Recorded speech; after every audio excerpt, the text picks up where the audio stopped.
પાંજરાપોળનું tractor આવ્યું છે. 10 વાગ્યાની ગાય રોડ ઉપર છે. હવે અત્યારે ટ્રેક્ટર આવ્યું છે પાંજરાપોળમાંથી, લોકો ઉતારે છે.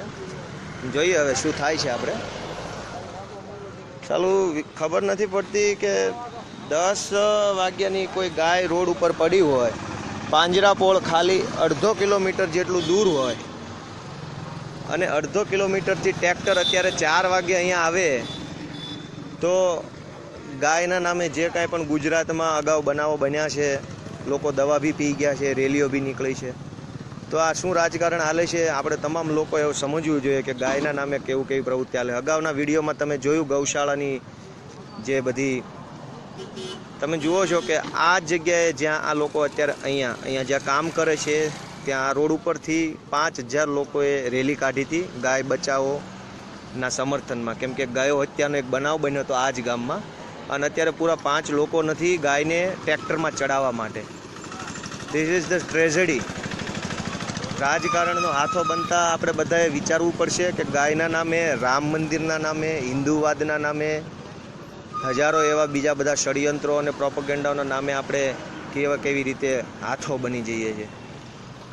પૂરા 20, 10, 15 લોકો પણ નથી ગાયને ટ્રેક્ટરમાં. આ ટ્રેક્ટર છે, ટ્રેક્ટરમાં ચડાવવા માટે પૂરા 10 લોકો છે નહીં અહીંયા અવેલેબલ, અને 5000ની રેલી કાઢી હતી.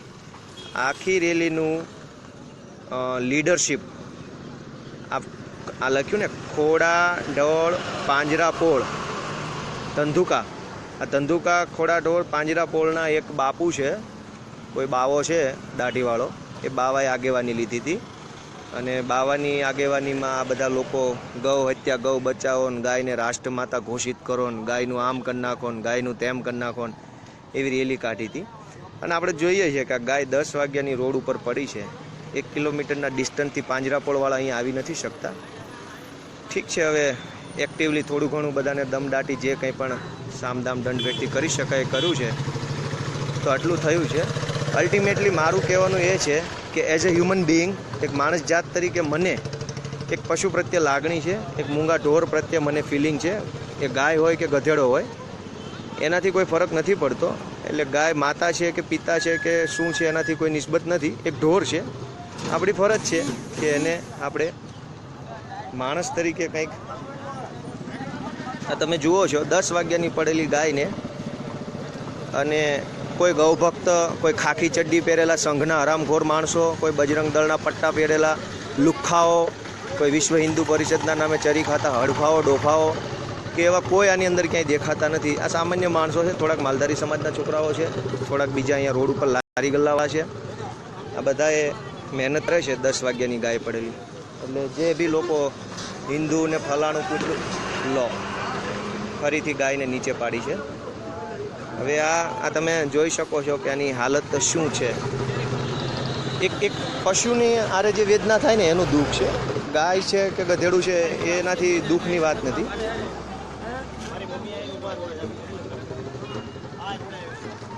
હિન્દુવાદના નામે હજારો સંગઠન, હજારો નેતાગીરી, હજારો લોકો આવી બધી બેફામ પ્રવૃત્તિઓ ગાયના નામે ચલાવતા હોય છે.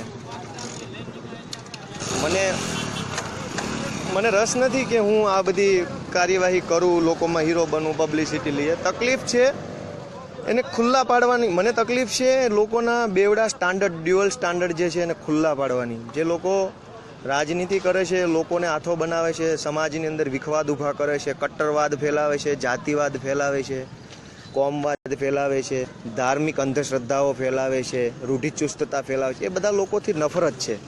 અને આ એમાંનો એક કિસ્સો છે. એટલે મને ખાસ આક્રોશ છે. આપણે ગૌશાળાની અંદર જોયું કે ગૌશાળા પાસે 1000 જેટલી ગાયો છે, પણ એ કંઈ ડૉક્ટર છે નહીં. 1000 ગાયો વચ્ચે એક પણ ડૉક્ટર નહીં. જ્યારે તમારે ચેરિટી કરવી હોય ગૌશાળામાં તો તમારી પાસે 100 જણા અવેલેબલ હોય, તમે ગમે ત્યાં ચેરિટી કરી શકો. જ્યારે તમારે એક ડૉક્ટરની જરૂર છે તો ત્યાં ડૉક્ટર નથી. તમે જુઓ છો પૂરા 20 જણા નથી અહીંયા ગાયને હેલ્પ કરવા માટે. પૂરા 20 જણા નથી. મને હજુ પણ દુઃખ એ વાતનું છે કે આ રોડ ઉપરથી, આ જગ્યાએથી પૂરા 5000 લોકોએ રેલી કાઢી હતી, ગાય બચાવો, ગાયને રાષ્ટ્રમાતા ઘોષિત કરો વગેરે વગેરે નારા સાથે. અને એની આગેવાની આ જે પાંજરાપોળ છે એ પાંજરાપોળની અંદર એક બાવો રહે છે એણે લીધી હતી.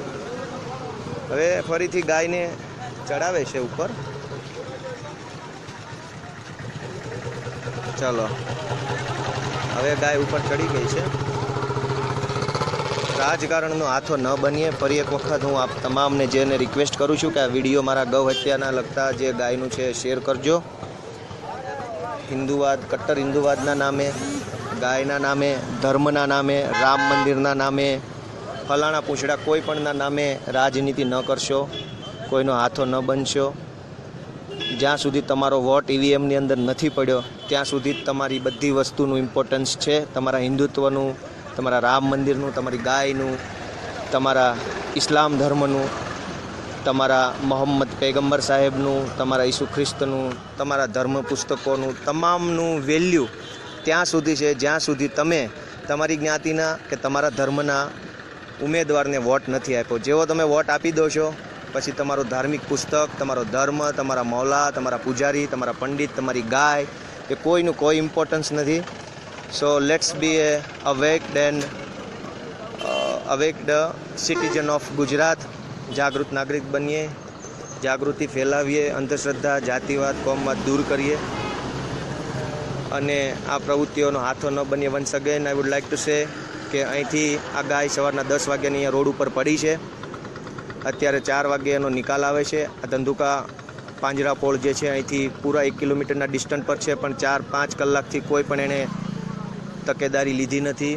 બીજું અહીંયા કોઈ ઢોર ડૉક્ટર અવેલેબલ નથી એવડા મોટા તાલુકામાં. બીજું અહીંયા કોઈ હિન્દુત્વના સંઘના કે કોઈ પણ પ્રકારના કોઈ સંઘ સ્વયંસેવકો ઉપલબ્ધ નથી. સામાન્ય માણસો હેલ્પ કરે છે. This all is too bullshit and too damn. હવે પરિસ્થિતિ સુધારવા માટે આપણે સક્રિય